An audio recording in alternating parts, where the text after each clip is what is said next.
AI in mechanical engineering isn't just hype, it's torque on the spindle. Let me show you what's actually working on the shop floor.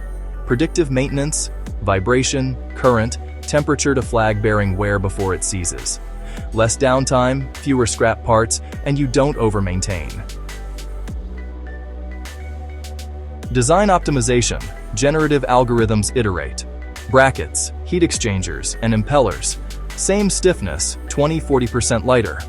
Then I validate with FEA and a quick test rig, not vibes alone.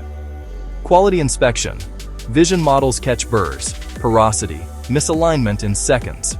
Pair a camera with a simple classifier, and you get real-time pass-fail on the line. Process control. Reinforcement learning sounds fancy, but start simple, PID, plus a model that predicts temperature drift, so you adjust feed and speed proactively. Scheduling and quoting. AI gives you realistic cycle times from past jobs and load, so your Gantt chart stops lying. On-time delivery goes up without adding machines. Digital twins. A lightweight twin of your cell lets you test fixture changes overnight. If it wins in sim, you try it on a single shift with a rollback plan. Cobits. Path planning learns from one good demo and avoids fixtures and avoids humans.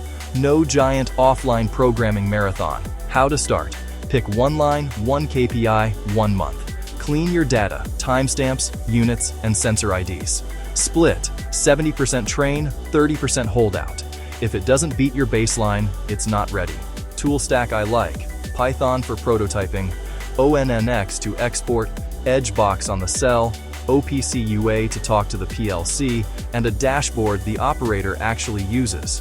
Watchouts, data drift, bias from bad labels, cybersecurity, and false positives that stop production.